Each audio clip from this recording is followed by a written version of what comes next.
아멘. 42장부터 44장 다 읽는데도 시간이 꽤 걸렸죠. 네.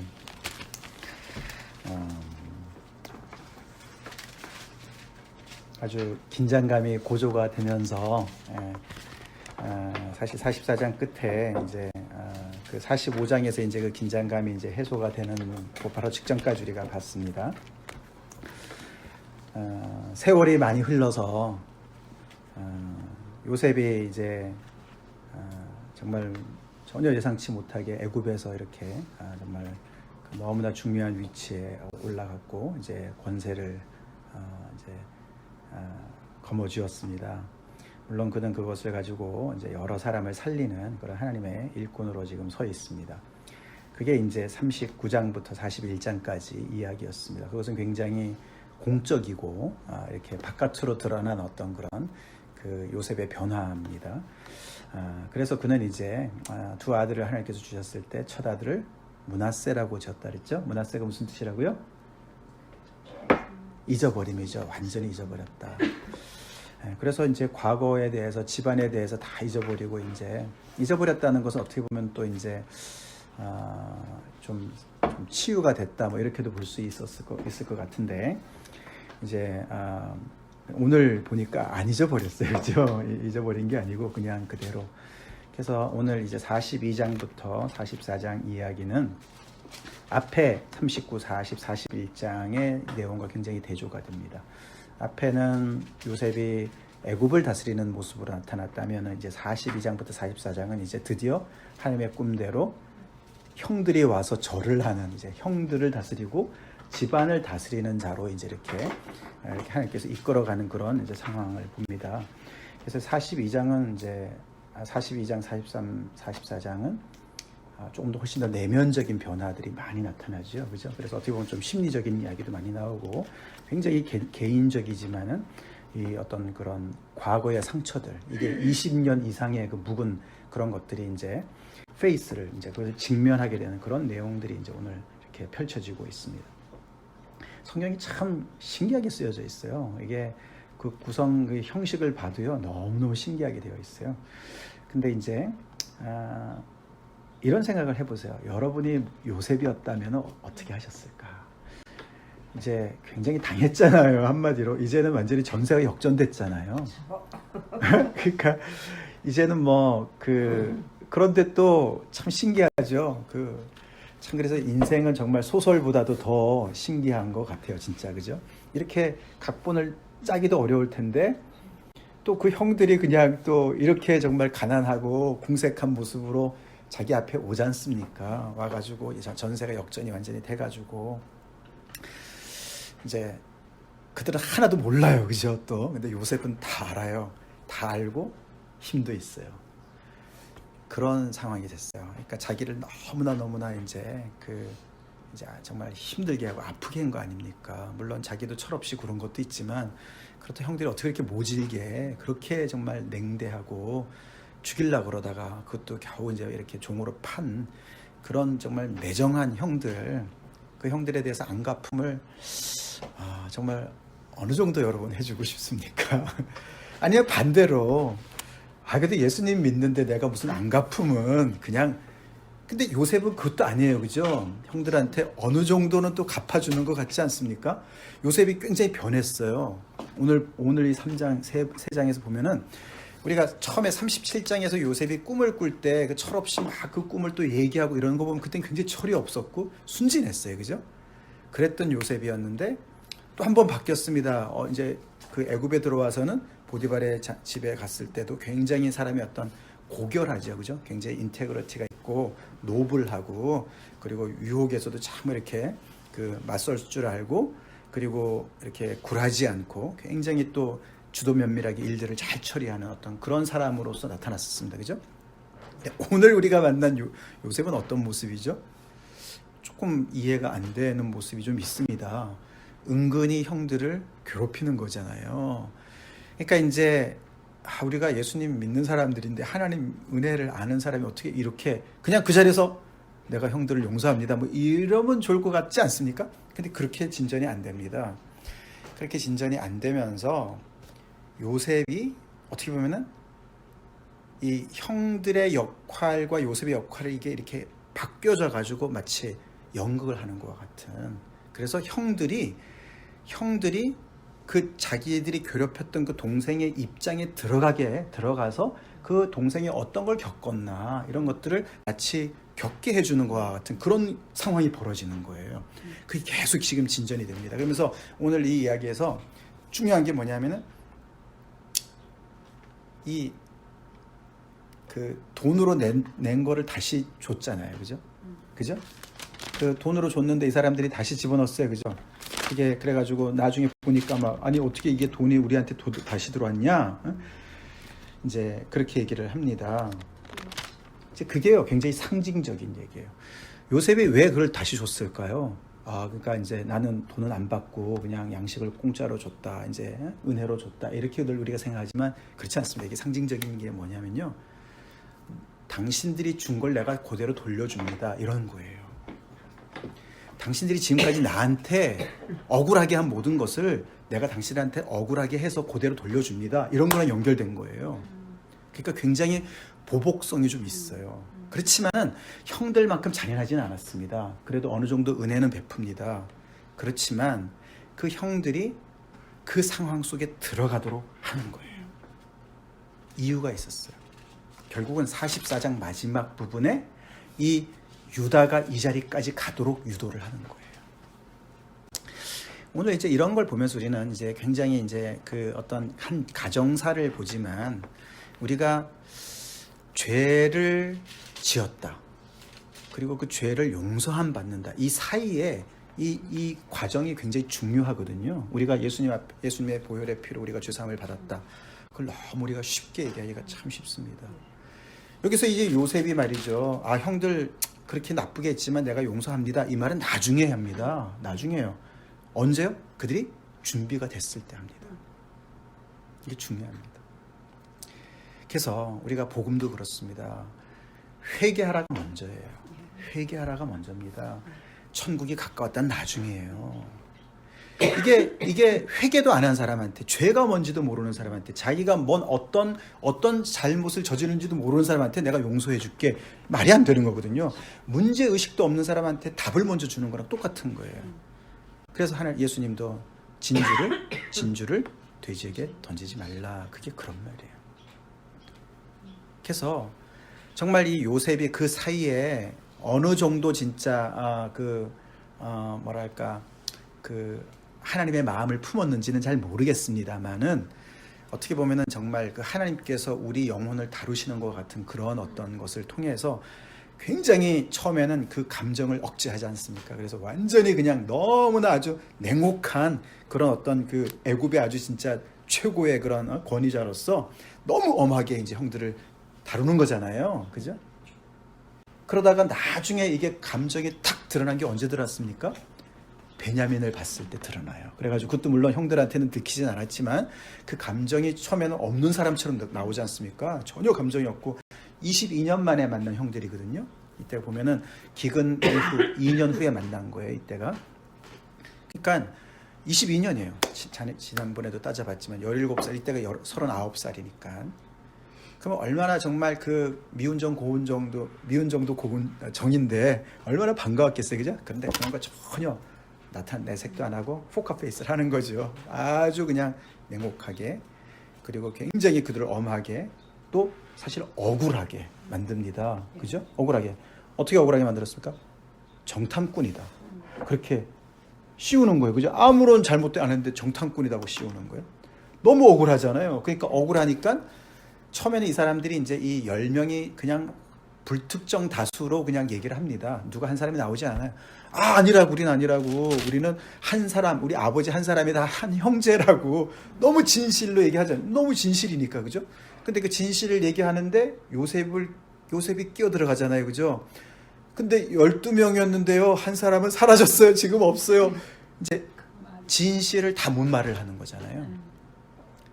그러니까 이제 이런 식으로 해서 억울하게 이제 요셉이 억울하게 합니다. 억울하게 하니까 이들이 그 억울한 것을 당하면서 그때 루벤이 그러지 않습니까? 야, 이게 다 우리가 그 요셉한테 우리가 못된 짓을 해서 이렇게 된 거야. 이런 생각을 처음으로 하는 거예요. 얘기하는 거예요. 그게 21절, 42장 21절이 아닙니까? 그들이 서로 말하되, 이 요셉이 앞에 듣는지도 모르고 서로 말하되 우리가 아우의 일로 말미암아 범죄하였도다. 그거 지금 우리가 죄값을 받는 거야 지금. 그러니까 이게 참 신기합니다. 이게요 굉장히 깊은 거예요 성경이. 그래서 이 형들은요 과거에 묶인 사람들이에요. 죄에 묶인 사람들이에요. 아버지를 속였어요. 동생 요셉한테 너무 못된 짓을 했어요. 그리고 그것은 해결이 안 됐어요. 그것을 잊어버린 것 같지만 잊을 수도 없었고, 더 문제는 죄사함을 받지 못한, 용서함을 받지 못한 그 과거의 문제가 그들을 꽉 쥐고 있습니다. 죄가요 무서워요. 죄책이, 죄값이 무서운 거예요.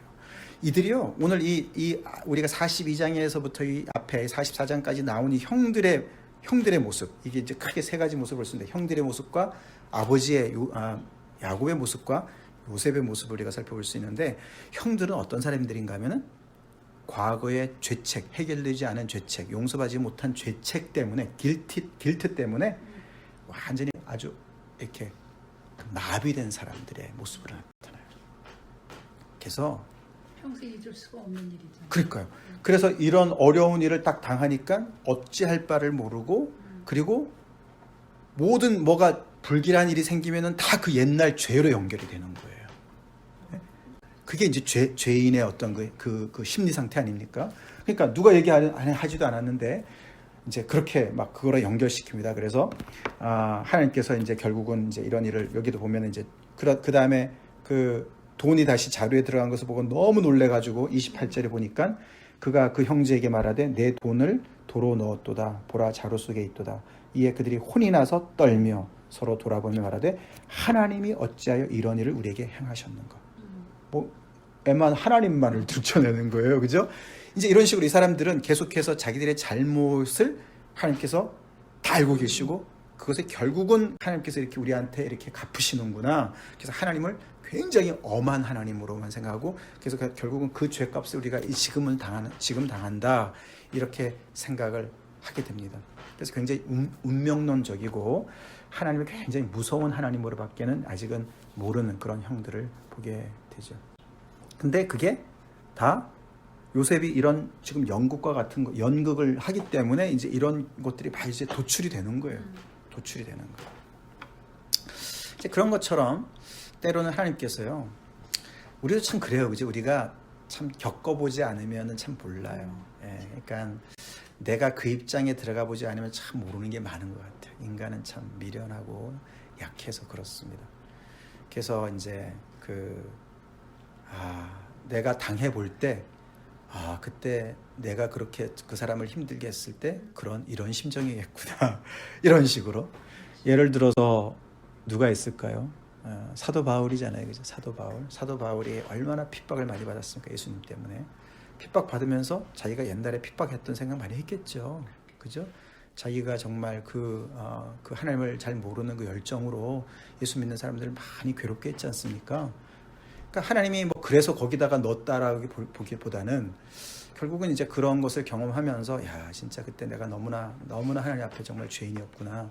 그리고 나로 말미암아 정말 많은 사람들이 너무 괴로움을 당했구나. 이제 그런 거를 자기가 겪으면서 알게 되는 거죠. 이제 그런 것처럼 하나님께서도 우리한테 오히려 하나님의 어떤 그런 정말로 죄를 뉘우치게 하기 위해서, 우리가 얼마나 정말 그때 그런 잘못을 또 다른 사람한테 어떤 그 아픔을 줬는지를 알게 하기 위해서 그런 상황 속에 우리가 들어갈 수 있도록 허락하시거나 인도하시거나 충분히 그러실 수도 있다. 우리가 뭐 그런 거 있잖아요. 당한 대로 이렇게 다른 사람한테 갚아주고 이러다가 시집살이 그러니까 말이에요. 이제 그런 거, 이게 이제 다 연결이 좀 되죠. 만약에 우리가 하나님의 사랑이시다, 용서하시고 모든 거기에만 우리 포커스가 있는데, 그 죄를 사실 그 정도 되면 우리가 무감각이 되거든요. 근데 저는 다윗을 생각하면요, 다윗이 바스바를 범했을 때 사무엘이 와서 그걸 비유식으로 얘기하잖아요.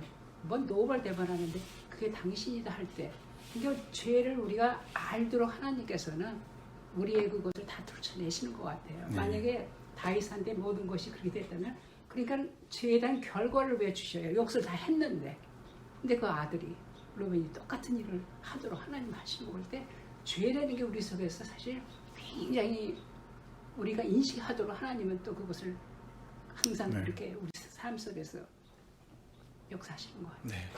그러니까 이게 죄가 그냥 이제 이건 사실 형들이 이제 10명이 이게 정말 이게 작당을 해가지고 동생을 이렇게 힘들게 한 거고 아버지한테는 완전히 지금 완전 범죄를 한 거잖아요. 그래서 아버지 야곱은 어떤 사람입니까? 여기서 보면 아버지 야곱도 완전히 마비된 상태인데 어떤 뭐에 마비가 됐냐면 이분은 아들을 잃은 상실감과 그 슬픔이 사로잡고 있어요. 그래가지고 이 마지막 남아있는 요셉의 자리를 대신하고 있는 이 베냐민을 잃을까봐 그것 때문에 완전히 그냥 패닉이 돼 있는 사람으로 나옵니다. 그러니까 이제 그게 보면은 이 죄가 들키진 않았지만 형들의 죄가 들키진 않았지만 그 죄가 이 형들한테 데미지를 입혔어요.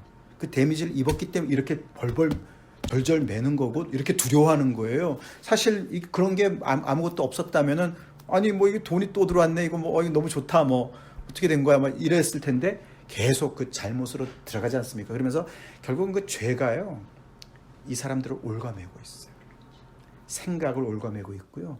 상상력을 옭아매고 있고요. 그게 결과예요. 죄의 결과예요. 그래서 이 정말 죄라는 것은요. 정말로 이거는 우리가 딜하지 않으면은 우리를 마비시키고 우리를 정말 이렇게 꽉 그냥 억압을 하고 있는 그런 아주 파괴력을 가지고 있는 우리가 볼 수가 있습니다. 그렇지만 아버지는 조금 그래도 이 아들들보다는 좀 낫습니다. 결국에는 그렇게 이제 여기 보시면은 그래서 이제 뭐 베냐민을 데리고 와라 이렇게 되지 않습니까? 그래도 처음에는 이제 아버지가 절대로 그는 불가한다. 이제 뭐 그렇게 42장 38절에 맨 마지막 절에 야곱이 이르되 내 아들은 베냐민은 너희와 함께 내려가지 못하리니 단언을 딱 합니다. 그의 형은 죽고 그만 남았다. 만일 너희가 가는 길에서 재난이 그에게 미치면 그거 어떻게 잘못되면 너희가 내 흰머리를 슬퍼하며 스올로 내려가게 하게 될 것이다. 한마디로 내 눈에 흙이 들어가도 내가 못 보낸다. 이렇게 된 거예요. 그렇게 정말 아주 단호했습니다. 우리가 죽으면 죽었지 나는 이 아들 못 잃는다. 그래서 거기에 완전히 그냥 꽉 매여 있는 야곱을 보게 되죠. 사실 이게 이제 이 스토리가 참 이렇게 구성이 보면은 그렇죠. 애굽이 있습니다. 가나안이 있습니다. 그런데 요셉이 형들한테 미움을 받아가지고 종으로 애굽으로 팔려갔습니다. 근데 이제 하나님께서 꿈으로 역사하셔서 애굽이 기근이 돼가지고 망할 건데 하나님께서 요셉을 보내주셔서 거기에 양식이 있게 한 거예요. 그리고 가나안에 기근이 들은 거예요. 결국 그래서 이렇게 완전히 이제는 더 이상 뭐 만날 일도 없고 이제는 그 형들도 이제 요셉은 이제 끝났다 생각했고 뭐 야곱은 당연히 요셉이 죽었다고 생각한 거고 그죠? 근데 이렇게 양쪽에 이렇게 완전히 떨어져서 완전히 20년 이상을 이렇게 이제 잊고 살았던 이 사람들을 연결시켜 주는 것이 양식이에요. 그죠? 양식이고 그래서 양식을 두고서 결국은 이 둘이 다시 이제 만나게 되면 이 두 그룹이 만나는데 결국은 여기서 지금 애굽을 다스리는 요셉과 지금 굶어 쫄쫄 굶고 있는 야곱의 가족과 이렇게 있는 거예요. 근데 여기서 지금 줄다리기를 하고 있습니다. 누구를 사이에 두고 줄다리를 합니까? 베냐민이에요. 그래서 결국에는 요셉이 베냐민을 믿기로 해가지고요. 그들을 끌어내리는 거예요. 그래서 베냐민을 결국은 데리고 오게 하지 않습니까? 그러니까 이게 신기한 거죠. 안 그러면은 뭐 돈으로 예수를 사가지고 올라간다 이러면은 뭐 더 이상 뭐 엮일 것도 없어요. 근데 이제 베냐민을 딱 믿기로 해서 왜냐하면 이제 아버지가 베냐민을 거기에 생명이 결탁된 걸 아니까 그래서 베냐민이 믿기예요. 자 그래서 이제 야곱이 절대로 내놓지 않겠다고 했던 이제 이 베냐민인데 42장에 가져갔던 양식이 다 떨어졌습니다. 그러니까 처음에도 그랬고 이 두 번째도 양식을 가서 좀 가져와라. 이건 누가 얘기하죠? 아버지 야곱이 먼저 얘기했어요. 처음에도 너는 왜 서로 얼굴만 쳐다보고 있니? 무슨 유행가 가사 같아요. 그죠? 왜 바라만 보고 있냐? 애굽에 양식 있다 그러는데 가봐라. 그래서 보낸 게 아버지였고 이번에 두 번째도 아들은 절대로 못 보낸다고 하면서도 이제 양식이 다 떨어졌으니까 왜 너네는 아직도 이렇게 서로 또 보고 있냐? 빨리 내려가라. 이제 그렇게 보내죠. 양식을 사와라. 자, 그러니까 이제 그때 유다가 나섭니다. 그 사람이 동생 없이 절대로 내 앞에 나타나지 말아라. 이렇게 얘기했습니다. 못 본다 내 얼굴. 자, 그러면서 여기서 이제 유다가 리더십을 발휘합니다. 르우벤이 사실 똑같은 얘기를 먼저 했습니다. 근데 아버지가 르우벤은 크레딧을 전혀 안 줍니다. 안 주고요. 유다가 얘기를 하는 것을 듣습니다. 유다가 특별히 8절에 보세요. 43장 8절에 유다가 그의 아버지 이스라엘에게 이르되 저 아이를 나와 함께 보내시면 베냐민을 지칭하면서 우리가 곧 가리니 그러면 우리와 아버지와 우리 아이들이 어린아이들이 다 살고 죽지 아니하리이다. 내가 그를 위하여 담보가 되오리니 이 이야기를 합니다. 담보가 되겠다. 아버지께서 내 손에서 그를 찾아줘서 내가 만일 그를 아버지께 데려다가 아버지 앞에 두지 아니하면 내가 영원히 죄를 지리이다. 유다가 자기가 담보가 될 테니까 보내달라고 얘기를 하는 거죠. 자, 그렇게 유다가 이제 처음 등장을 합니다. 그러니까 무슨 심경의 변화가 일어났는지 11절부터 14절을 보세요. 이게 이제 이 야곱이 이 아들들보다 훨씬 더 믿음에 있어서는 젊은 모습을 보여주는 모습이에요. 아들들은요, 믿음 발휘 하나도 못해요. 그냥 그 상황에서 절절매고요. 하나님이 계신지도 모르고 상상력이 전혀 없습니다. 근데 이상하게 여기서 43장 11절부터 14절에 야곱이 하나님을 이야기하면서 내 아들을 잃게 되면 잃을 거다. 그러고 보내기로 결정을 하는 거예요. 자, 14절 같이 읽어보고 14절 시작. 전능하신 하나님께서 그 사람 앞에서 너희에게 은혜를 베푸사 그 사람으로 너희 다른 형제와 베냐민을 돌려보내게 하시기를 원하노라. 거기까지. 야곱이요, 그래도 믿음이 있었어요. 우리 믿음이 있을 때 우리가 용감한 행동을 합니다. 결정을 할 수가 있어요. 야곱이 여기서요, 믿음을 발휘하지 않았으면 야곱은 계속해서 이 아들들의 속임수에 희생을 당했을 것이고 지금 이런 상황 속에서 헤어나올 수가 없었어요. 근데 전능하신 하나님, 엘샤다이, 그 하나님을 믿는 거예요. 그 하나님에게 모든 걸 거는 거예요. 그래서 이 아들들의 이 속임수의 이 사이클이 끊어지는 거예요. 할렐루야. 그래서 이런 모든 그 22년 동안 이 집안에 쫙 먹구름처럼 끼어 있었던 정말 이 잘못된 깨진 관계가 회복이 시작이 되는 거예요. 하나님의 이름으로 하나님께 믿음을 걸므로 말미암아 특별히 거기서 그 하나님께서 너에게 은혜를 베푸시기를 원한다. 은혜, mercy. 이렇게 망가진 가정, 20년 이상 동안 꽉 쩔어 붙어 있는 이 문제, 소망은 하나님의 은혜밖에 없습니다. 하나님의 은혜밖에 없어요. 그러면서 갈 때 그냥 가지 말고 예물을 가져가라. 그러면서 이 땅의 수산물을 가져가라. 거기에 영어 NIV 보면 피스타치오가 나와요. 피스타치오. 그 나무 열매가 피스타치오였어요. 그 참 좋은 거는 거기서 달았나 봐. 알몬드도 나와 있고요. 아몬드도 있고. 자, 그건 감복숭아로 번역이 되는데 그래가지고 그걸 가지고 또 갑절의 돈을 가지고 베냐민을 네? 감자만 들어왔어 아까 읽을 때. 예, 그렇죠. 그런데 이제 베냐민까지 다 챙겨가지고 내려갑니다. 근데 어차피 더 버티면 양식이 없으니까 다 죽으니까 이제 더 데스퍼레트해지. 그렇게 된 것도 있죠. 그러니까 그렇죠. 그 두 가지가 같이 간 거죠. 이스라엘 데스퍼레트한 거죠. 야곱은 벌써 하나님과의 그 과거의 그 모든 그 믿음으로 살아왔던 그럼요. 역전의 용사죠. 그런 게 있죠. 그렇지만 그 두 가지가 같이 가는 거죠.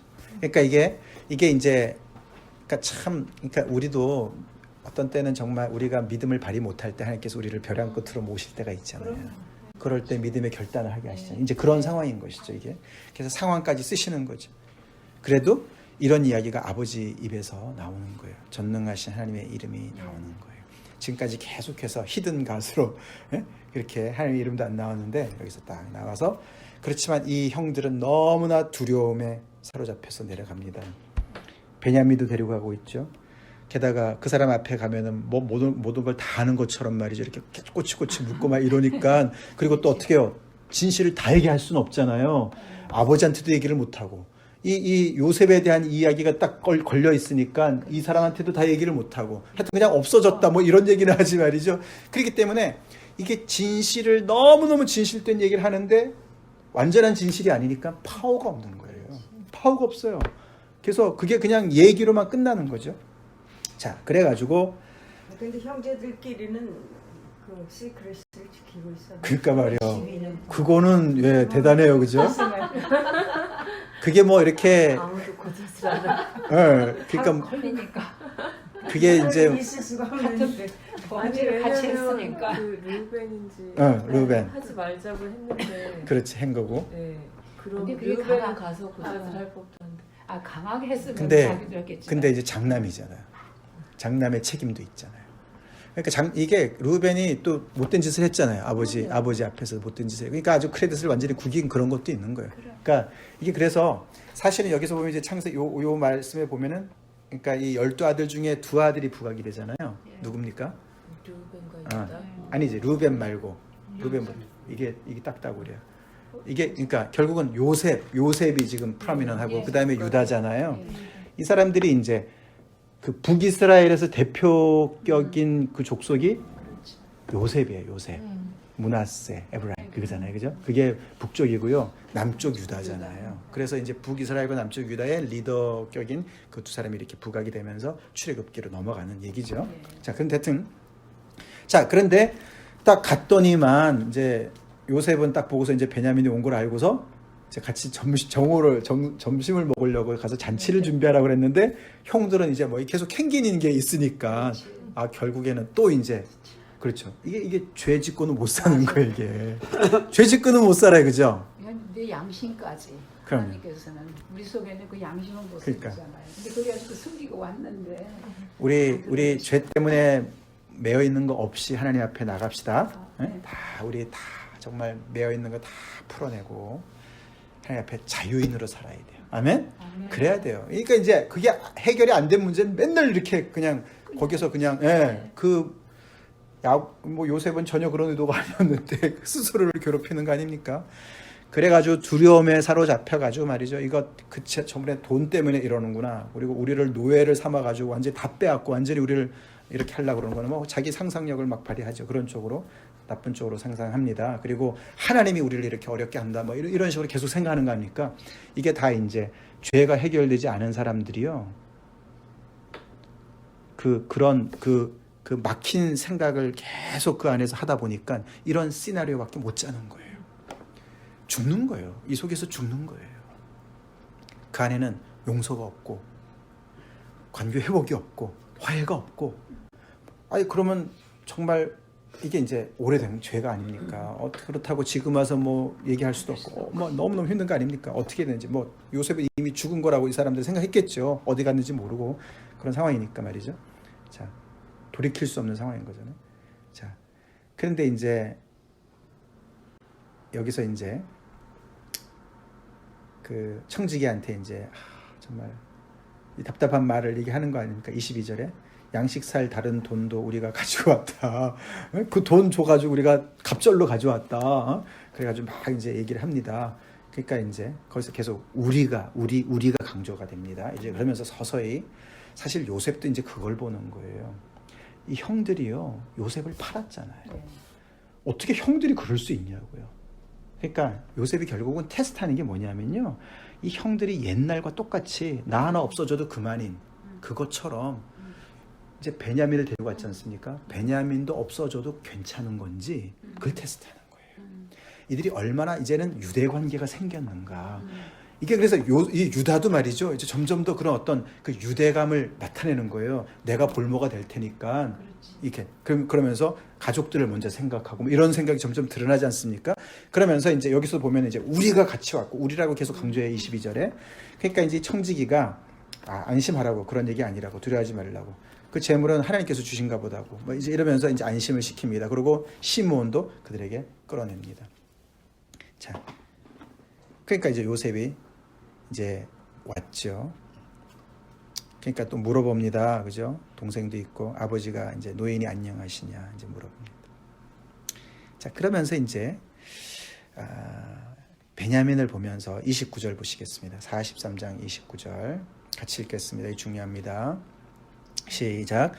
요셉이 눈을 들어 자기 어머니의 아들 자기 동생 베냐민을 보고 이르되 너희가 내게 말하던 너희 작은 동생이 아니냐 이 아이냐 그가 또 이르되 소자여 하나님이 내게 은혜 베푸시기를 원하노라. 예. 이게 이제 아까 야곱이 베냐민을 내어주기 직전에 아까 14절에 그렇게 했어요. 그죠? 전능하신 하나님이 너네에게 은혜를 베풀어 주기 원한다. 그때 한번 하고 지금 요셉이 베냐민을 보면서 베냐민을 축복합니다. 자기 동생을.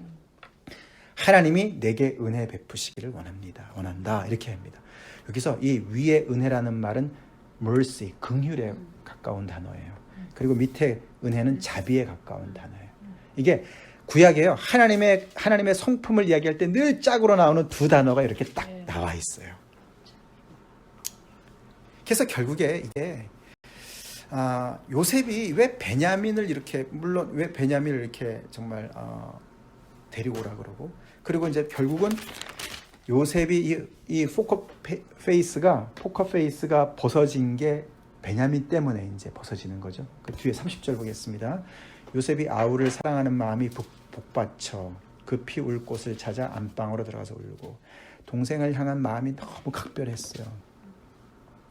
이유가 뭘까요? 뭐 당연히 라헬의 그죠? 라헬의 같은 엄마의 자식이지 않습니까? 그리고 베냐민 또 막내예요. 그래서 굉장히 차별 대우를 합니다. 그죠? 그래서 뭐 이게 같이 음식을 먹을 때도 베냐민한테는 5배나 더 주고 말이죠. 그거 누가 어떻게 다 먹으라고. 근데 이제 뭐 굉장히 아끼는 걸 이제 이렇게 드러내고 특별히 30절에 그 마음이 지금까지 꽉 억눌렀던 그 마음이 아주 냉정을 가지고 있었던 그 냉정심을 가지고 있었던 마음이 터집니다. 그러면서 거기에서 마음이 복받쳤다. deeply moved. 그 복받쳤다는 말이요. 호세아서 11장 8절에 똑같은 단어가 나옵니다. 호세아서 11장 8절. 찾아서 누가 읽어주세요. 호세아서 11장 8절.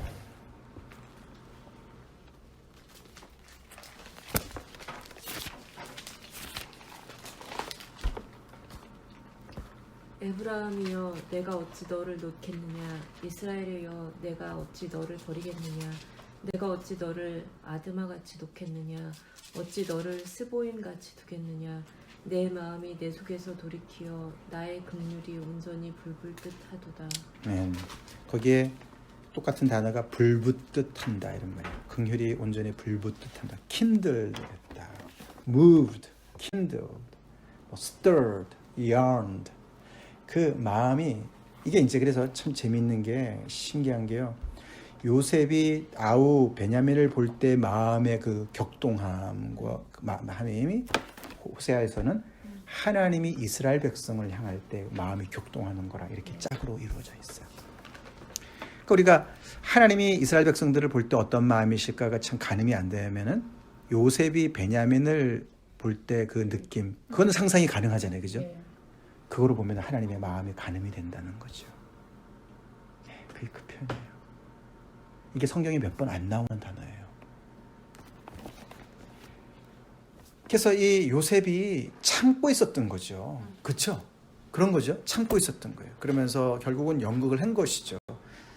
어떤 목적을 했는지는 모르지만 하여튼 간에 결국 아까 말씀드린 대로 그 형들이 어떤 상태인지를 알아야 되는 것이고 그리고 이렇게 역할을 바꿔가지고 이렇게 하면서 형들이 그런 입장에 들어가가지고 억울함을 당하는 거지 않습니까? 지금 뭐 정탐꾼도 아닌데 정탐꾼이라 그러고 뭐 돈도 막 이렇게 자기는 다 줬는데 다시 막 이게 웬일이냐 이거. 그래서 완전히 무슨 헌티드 된 것처럼 무슨 뭐에 홀린 사람들처럼 막 이렇게 이 요셉이 짜놓은 어떤 각본과 그 세계 속에 그냥 완전히 갇혀가지고 무슨 원더랜드에 있는 것 같아요 지금. 어디로 나가야 될지 지금 출입군지도 모르는 막 이런 상황에 있으면서 이 요셉의 그런 그 마음 상태를 점점 더 보게 되는 것이고 이제 그런 중에 이제 요셉은 계속해서 이제 이들은 스스로 자기들이 그렇죠. 풀어내더라고. 그렇죠. 토해내는 거죠. 네. 토해내는 거죠. 자, 그래서 이제 같이 음식을 먹습니다. 그죠? 거기서 음식을 먹어요. 근데 신기한 게 이제 나이 순서대로 앉힌 거잖아요. 놀래지. 이제 형들은 그런데도 이거를 눈치를 못 이상하네 뭐 이런 거죠. 이제 저 사람이 요셉이 아니야 이런 생각 전혀 못 하는 거잖아요. 너무 재밌죠. 어릴 때 네. 이제 헤어졌으니까 요 장성했으니까 못 알아보지. 그러니까 이제 못 알아볼까? 못 알아봐요. 7살인데? 아니 그리고 이거 이제 막 이렇게 뭐 변발 뭐 이런 거 하지 않았겠어요, 그죠? 예. 옷을 치워달라. 애굽 사람이고 옷을 그래도 그렇게 높은 사람이 어디 쳐다봤겠어요? 이렇게 뜯어봤겠어요? 못 보겠죠. 네. 참 이게 성경이 너무 재밌지 않습니까? 근데 또 이제 그 순서대로 앉혀놨어요, 그죠? 이상하네, 이거 뭐야, 막 이제 이런 모든 것들이 이제 막 이게 뭐에 홀린 것 같은 거죠, 그죠? 완전히 홀린. 자, 그러면서 이제 이게 같이 함께 즐거워했다 이랬어요. 뭐 즐거운 자리가 아니었겠지만 하여튼 그래도 뭐 하여튼 생각보다는 뭐 다 빼앗기고 노예로 잡힐 줄 알았는데 이렇게 같이 음식도 먹고 이 높은 사람하고 그러니까 뭐 하여튼 대우를 받는 것 같고 또 베냐민을 좀 아마 이렇게 이뻐하고 그러니까 하여튼 뭐 자기네도 좋은 거죠. 근데 이제 이 장면이 요셉이 형들이 먹는 이 장면을 언제 마지막으로 봤습니까? 자기가 갖다 준 틀에 가서 도시순들한테 그 음식 주는 그때를 예. 말씀하시고. 그때 요셉은 어디 있었죠? 구덩이 속에 예. 있었잖아요. 형들이 자기를 구덩이 속에 버려놓고요. 네. 그 위에서 음식을 먹었어요. 음식을 먹었어요. 근데 지금 이제 이 요셉 앞에서 이렇게 같이 음식을 먹어요. 그 사이에 여러 번 형들은 자기도 모르는 사이에 요셉 앞에 여러 번 절을 했어요. 벌써 엎드려서 절을 하고 말이죠. 여러 번 했어요. 그죠? 이게 자기도 모르는 자기들은 너무너무 거부를 했던 그 꿈이 이제 자기들 모르는 사이에 지금 이미 이루어지고 있는 것을 보는 거예요. 자기들이 도와준 거죠. 그러니까 이게 하나님의 이걸 하나님의 조화라고 할 수밖에 없는 거죠, 그죠?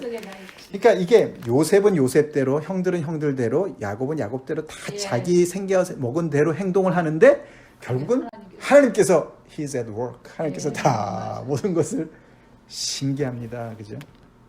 그러면서 사실 우리가 앞에 이제 42장 9절에서 처음에 이제 형들을 온 것을 보고서 9절에 요셉이 그들에게 대하여 꾼 꿈을 생각하고 그랬지 않습니까? 네. 그래서 요셉이 형들을 딱 보면서 요셉은 꿈을 딱 그러니까 떠올렸죠, 다시. 그죠? 아, 드디어 나한테 이제 절하러 왔네. 이제 꿈을 이제 생각을 한 거죠. 근데 요셉이 지금까지 한 걸 가만히 보면은 그 꿈이 이제 결국은 뭐 처음에는 이제 형들의 볕단이 자기한테 절하는 꿈을 꾼 거잖아요. 그죠? 사실 그것이 이제 물론 이제 다스리는 꿈이지만 하나님이 주신 꿈은 우리가 처음에도 봤지만 이 바로가 짓누르는 것 같은 그런 권세를 누리는 꿈은 아니었어요. 그죠? 그러니까 하나님께서 그것을 꿈을 주신 것은 물론 다스리는 것도 있지만 그 안에는 하나님이 주신 소명이 있는 거죠. 구하라는 소명이 있고 섬기는 그런 어떤 권세였고 그 다음에 같이 함께 살으라는 어떤 같이 살 수 있는 국리를 할 수 있도록 하나님께서 그런 꿈을 사실 주신 건데 여기서 꿈을 생각한 요셉은 형들을 대하는 걸 보면은 그냥 자기의 권세로 짓누르는 것만 보이는 것과 같은 이제 그런 모습이 있는 거예요. 아직까지는. 그래서 그들의 그 악이 실토가 될 수 있도록 뭔가 어떤 그런 과정을 겪고 있다. 이게 그 처음 꿈이 볕단이잖아요. 네. 이 결국 여기 양식이잖아요. 그거잖아요. 그럼요, 그거죠. 그러니까 살리기 위해서 이제 그럼요. 하나님께서의 플랜이 기근이 위해서 우연히 있는 게 그러니까요. 아니에요. 하나님이 보여주신 거죠. 자, 그러면서 이제 그 다음 이제 44장으로 넘어가겠습니다. 시간이 좀 갔지만 이제 한 10분 안에 끝내겠습니다. 자, 그러니까 이제 다 이제 이제 괜한 걱정을 했나 보다. 일이 잘 풀리네, 잘 풀렸네, 잘 먹고 이제 또 양식을 챙겨가지고 베냐민까지 챙겨가지고 올라가고 있는데 이제 이게 또 은잔이 문제는 아닙니까? 이게 또 요셉이 또 이렇게 교묘하게 아니 어떻게 이럴 수 있냐고요, 그죠? 근데 이제 결국은 이제 요셉이 베냐민을 놔줄 수 없었거든요. 요셉이 베냐민을 챙겨야 되니까, 그죠? 결국은 그 은잔을 베냐민의 그 자루에다 넣게 하고 결국은 그걸 이제 올무를 씌워가지고 덫에 걸리게 해서 근데 뭐 형들은 속수무책 덫에 걸리게 됐습니다. 그래서 처음에 얘기할 때는 뭐 누구든지 그거를 가져간 사람은 뭐 이제 그게 꼭 저기 야곱이 했던 얘기 아닙니까, 그죠? 예, 자기 사랑하는 라헬이 두라벤을 훔쳐갔는지도 모르고 말이죠. 잡히면 그 사람은 죽는다, 뭐 이랬는데 똑같이 그 사람은 죽을 것이고 우리가 다 종이 되겠다, 막 이렇게 딱 떵떵거려 놨는데 뭐 다 계획된 거니까 말이죠. 베냐민이 딱 걸려들었습니다. 그러니 어떻게 합니까? 뭐 발걸음도 가볍게 올라가다가 다시 다 이제 옷을 찢고 다시 컴백, 다시 돌아왔습니다. 이때 이제 14절에 이게 이제 기가 막힌 거죠. 어떻게 하늘이 무너지는 거 아닙니까? 이제는 뭐 베냐민도 이제는 빼앗기게 됐고 자기들도 완전히 이렇게 됐고 이제 자기네 이제 집안이 망하는 거 아닙니까? 아버지는 이러고 이제 돌아가실 거고 완전히 집안이 망하는 상황인 거예요. 유다가 나타나요. 이제 유다가 여기서 이제 등장을 다시 합니다. 유다가 그 모든 짐을 자기가 떠맡으려고 하는 거예요. 자, 그게 이제 유다가 쭉 얘기를 하는 거죠. 자, 14절 유다와 그 형제들이 이제 여기서는 형제들에서부터 이제 유다가 딱 따로 뛰어나옵니다. 앞에까지는 불특정 다수 10명이었고 지금 이제 베냐민까지 11명이었는데 유다가 거기서 딱 두드러집니다. 요셉의 집에 이르니 요셉이 아직 그곳에 있는지라 그의 앞에서 땅에 엎드리니. 엎드릴 수밖에 없죠. 요셉이 그들에게 이르되 어떻게 이럴 수가 있느냐. 유다가 말하되 16절에 우리가 내 주께 무슨 말을 할까? 아무 말 할 수 없습니다. 우리가 어떻게 우리 정직함을 나타낼까? 그렇죠. 이런 절박한 상황 속에 이제 들어가니까 어떻게요? 서서히 깨어나는 거죠. 이제 하나님이 종들의 죄악을 찾아내셨다. 또 얘기합니다. 그죠? 하나님이 찾아내셨다. 이게 뭐 무슨 믿음이 좋아서 이런 말을 하는 거 아니에요. 예, 결국은 이제 자기들이 해결하지 못한 이 죄가 계속 그 죄는 하나님께서 계속 지켜보고 계시고 그럼 하나님께서 들춰내시는 거니까 하나님이 결국은 이렇게 우리를 이제 이렇게 우리의 잘못을 들춰내신 것 같다. 그렇지만 얘기는 할 수 없는 거죠. 자, 이 잔이 발견된 자가 다 우리와 이 잔이 발견된 자가 다 예주의 종이 되겠다. 노예가 되겠다. 유다가 그렇게 얘기합니다. 아까 얘기했죠. 네, 결속력이 여기서 나타나죠. 이제 사실 아까 말씀드린 대로 요셉이 테스트하고 있는 건 뭐죠? 그래 나를 버리듯이 베냐민도 얘도 저기 라헬 쪽이니까 우리 피해는 아니니까 그냥 뭐 잃어버린 셈 치지. 그냥 우리는 그냥 챙기고 올라가자. 이렇게 할 것인가 테스트하는 거예요.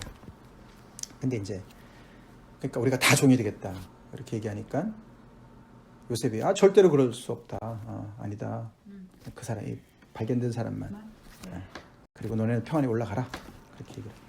그러니까 이제 18절에 유다가 그에게 가까이 가서 이르되 이게 이제 영어 표현은요. Then Judah went up to him 이렇게 나와 있어요. went up. 이게 가까이 갔다는 말이요. 올라가서 went up. 그게요. 창세기 18장 23절에 나옵니다. 한번 찾아서 읽어주세요. 18장 23절.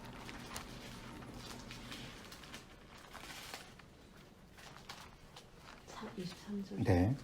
아브라함이 가까이 나아가 이르되 주께서 의인을 악인과 함께 배열하려 하시나이까. 예, 거기서 가까이 나가서 그게요. 똑같은 단어예요. 아브라함이 하나님께 가까이 나갔다. 하나님께 went up 했다. 이게 어느 장면이죠? 아브라함이 소돔을 위해서 중보하는 장면이잖아요. 여기서 유다가 가족을 위해서 중보하는 장면인 거예요, 지금. 여기서 그래서 이 아주 그냥 절박한 상황에서 유다가 다시 너무나 진실된 얘기를 합니다. 그렇지만 뭐 요셉 이야기는 그냥 넘어갈 수밖에 없어요. 또 그러면서 이게 얼마나 이 베냐민을 우리가 얘를 혼자 놔두고 갈 수 없는지를 설명하는 거예요. 결국은 이 베냐민은 아버지 생명과 직결되어 있고 연결되어 있고 그래서 이 베냐민을 안 데려가면은 아버지는 돌아가신다. 그러니까 이 베냐민의 자리에 그러면 내가 있게 해달라. 내가 대신해서 있게 해달라. 이 말을 하는 거죠, 결국은. 근데 그걸 따져보세요. 베냐민은 누구죠?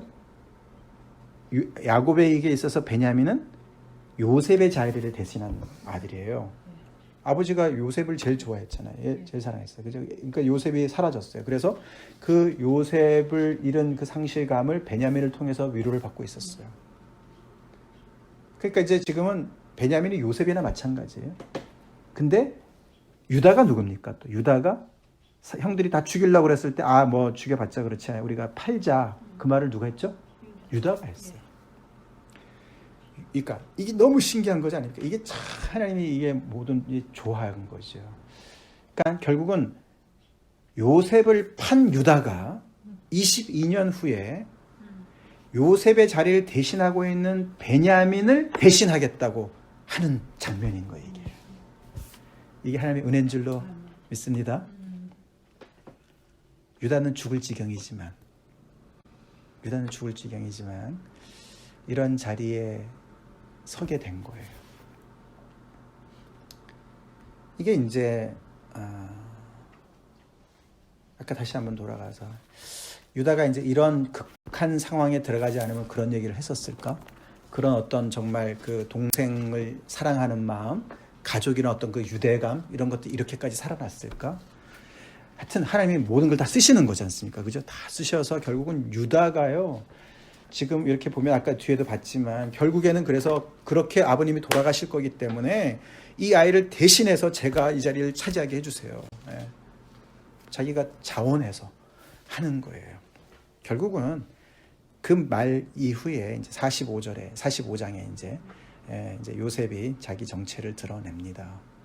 이제 형들이 내 정체를 드러내도 되겠구나. 화해의 자리에 이제 드디어 이르렀구나를 판단을 그렇게 해요. 그러니까 참 놀랍습니다. 그죠? 놀라워요. 참 그래서 우리가 이제 이런 스토리를 가지고 그래서 이제 베냐민은 굉장히 중요한 위치에 있는 사람인데 한마디도 안 나와요. 그죠? 무슨 장기판의 졸 같아. 그냥 서로가 뺏어가려고 막 그러고. 그런데 이 베냐민은 또 요셉한테 굉장한 축복을 아까 받았습니다. 그죠? 그리고 5배나 받고 말이죠. 하여튼 뭐 너무나 특별한. 그러니까 이제 이게, 그리고 참 아까 한 가지 빼먹었는데, 그 형들을 처음에 베냐민을 가서 데리고 와라 그럴 때 한 사람을 볼모로 잡는데 누굴 잡았습니까? 시므온을 잡았어요. 시므온. 보세요. 우리가 잠깐 거기 다시 돌아가 보겠습니다. 42장이죠. 시므온을 잡아놨어요. 시므온이 무슨 뜻이었어요? 그 이름이? 이 성경이 아주 기가 막혀요.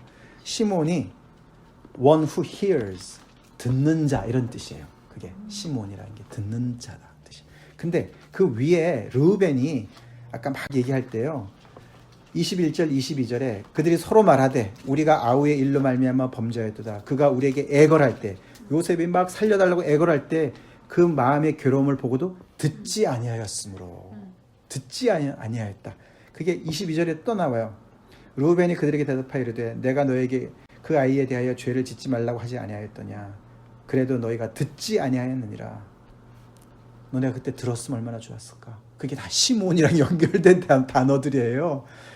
하여튼 왜 많은 10명의 형들 중에 왜 시몬을 선택했을까? 요셉이요. 이제 그런 질문을 해볼 수가 있어요. 그죠? 사실 뭐 시몬은 정말 자기 혼자 붙잡혀가지고 힘들었겠지만 잘 쉬었겠죠. 거기서. 근데 이제 뭐 얘기해 보면은 2년 동안에 2년 쉬었다. 얼마나 걸렸는지 모르죠. 그죠? 다시 올라갔다 내려앉은 시간 안 나타나니까. 그 어느 정도 쉬었겠죠. 그죠? 어느 기간 동안. 근데 이제 베냐민이 라헬의 둘째 아들이잖아요. 시몬이 레아의 둘째 아들이잖아요. 그래서 그런 둘째 아들이기 때문에도 있을 수도 있고, 이 듣지 아니하였다와 듣는다와 이게 연결되어서 있을 수도 있고, 그래서 하여튼 시몬을 선택한 것이 아닌가 이렇게 우리가 보게 되는 겁니다. 자, 그리고 결국 베냐민은 아까 말씀드린 대로 맨 막내인데 마치 하나님의 그 은혜를 혼자 다 이렇게 그 형들이 그 아이를 이렇게 초점해서 아버지도 그렇고 형들도 그렇고 요셉도 그렇고 계속 다 모든 포커스가 베냐민 어떻게 보면 지금 뭐 아무것도 하는 것도 없고 말이죠. 한마디도 안 하는데 근데 베냐민. 그래서 이게 이제 굉장히 시사적인 게요. 그러니까 하나님의 역사가 계속 이게 더 어린 아이, 그 집안에서 가장 어린 사람, 다음 세대, 미래를 보는 거예요. 장래를 보는 거예요. 그래서 정말 이 이스라엘은 계속해서 그러니까 뻗어 나가야 되는 민족이잖아요. 하나님께서 계속 그들을 정말 큰 민족으로 아브라함의 약속을 통해서 그죠? 큰 민족을 이루게 하시고 그래서 계속해서 이렇게 그 초점이 하나님의 은혜가 그 밑으로 계속 향해가는 그런 어떤 그 상징적인 표현이 아닐까라고도 볼 수 있다 이거죠. 하여튼 뭐 오늘 내용이 너무너무 방대한 얘기지만 제가 그렇게까지 하겠습니다. 그래서 우리가 오늘 말씀을 가지고 살펴볼 것은 혹시 우리 안에도 이제 해결되지 않은 문제가 있을 수도 있고 그래서 그게 참 용서라는 것이 그렇게 쉬운 게 아니구나. 요셉도 용서해주고 싶죠. 근데 이제 요셉이 어떻게 보면 진짜 하나님의 역할을 대신하는 것과 같은 그런 모습으로서 잔인한 모습도 있고 너무나 막 형들한테 억울하게 하는 것도 있고 그렇지만 결국은 그 회개할 수 있는 자리로 이렇게 이끌어가는 어떤 그런 모습을 보듯이 어쩌면은 뭐 하나님께서 우리한테도 어떤 시련을 주실 때 어떤 나한테 정말 나를 힘들게 하는 사람이 있거나 상황이 있거나 그런 것조차도 우리가 감사해야 될 때가 왕왕 있는 것 같아요. 왕왕 있고 그런 걸 통해서 진짜 나 자신을 돌아보고 혹시 내가 또 그런 모습이 없었나 이제 이런 것들을 돌아보게 되고 이제 그런 것도 분명히 있고 그리고 중요한 거는 우리가 어디에도 매여 있는 사람이 되어서는 안 된다는 거죠. 과거의 죄로도 매어있지 말고 이런 감당할 수 없는 슬픔. 그래서 야곱도 더 이상 이걸 내가 한 번 잃었는데 두 번은 잃을 수 없다. 이런 거 있잖아요. 우리 안에. 그래서 꽉 쥐고 있는 어떤 그것 때문에 하나님의 역사를 받고 있는 이런 부분들이 많이 있습니다. 요셉도 사실은 뭐 다 아는 것 같지만 모르죠. 요셉도 아직은 베냐민 하나 정도만 챙기려고 하는 마음이 아직 있는 것 같아요. 근데 하나님이 더 큰 그림을 그리고 있어요. 우리 인간이 다 그렇습니다. 그죠? 우리가 각자가 가지고 있는 어떤 그런 그 아젠다가 다 있습니다. 근데 너무 감사한 것은 하나님께서 이 모두를 살리시는 그 은혜 가운데로 초청하시죠. 심지어 이 못되게 한 형들조차도 뭐 정말 동생한테 절하는 게 그렇게 굴욕적인 것처럼 생각했지만은 이게 다 하나님께서 생명을 주시는 하나님의 꿈속에 들어가는 일이 아닙니까? 그죠? 자존심 좀 내려면 어때요? 그거 살리려고 하는 그 꿈이 지금 이루어지고 있는데 그걸 방해하고 있고 말이죠. 이런 부분들 내 자존심으로 방해하고 있고 이제 이런 모든 것들을 우리가 생각해 볼 때 참 우리가 참 하나님의 은혜 아래서 그리스도의 그 피로 말미암아 내가 죄사함을 받았다. 내가 자유인이다. 그 말의 무게가 얼마나 무거운지 그 우리가 쉽게 얘기해서는 안 된다는 걸 다시 한번 생각해 봐야 되고 나는 뭐 노인에 또 그런 분 계세요. 우리가 누가 보더라도 참 쌈꾼이시거든요. 너무 다른 사람 너무너무 힘들게 하시는데 그분은 그렇게 얘기하세요. 나는 평생 나는 누구를 힘들게 해본 적이 없다. 그런 얘기를 안 하셨으면 좋겠어요. 근데 그렇게 우리는 내 자신에 대해서는 무지해요. 네, 정말로 내 자신을 보는 눈이 없어요. 우리는. 나에 대해서 선하게 생각하죠. 네, 그래서 나는 다른 사람을 억울하게 한 적이 없어. 난 다른 사람을 힘들게 한 적이 없어. 근데 다들 알거든요. 맨날 힘들게 하고 쌈딱이신데 별명이 쌈딱이신데 다른 사람들 다 그렇게 얘기하는 거예요. 그러니까 근데 뭐 그게 대동소이하죠. 그렇죠? 그러니까 그만큼 우리가 하나님의 은혜를 우리가 너무 값싸게 용서의 은혜를 값싸게 그런 것들을 우리가 또 돌아보면서 하나님 왜 용서 안 해주세요? 왜 당신은 왜 용서 안 하나? 용서도 쉬운 게 아닙니다. 그게 정말 그 사람이 받을 만한 때가 있는 것 같아요. 이런 여러 가지를 우리가 생각해 볼 수 있을 것 같습니다. 잠깐 기도하겠습니다. 너무 시간이 많이 가서.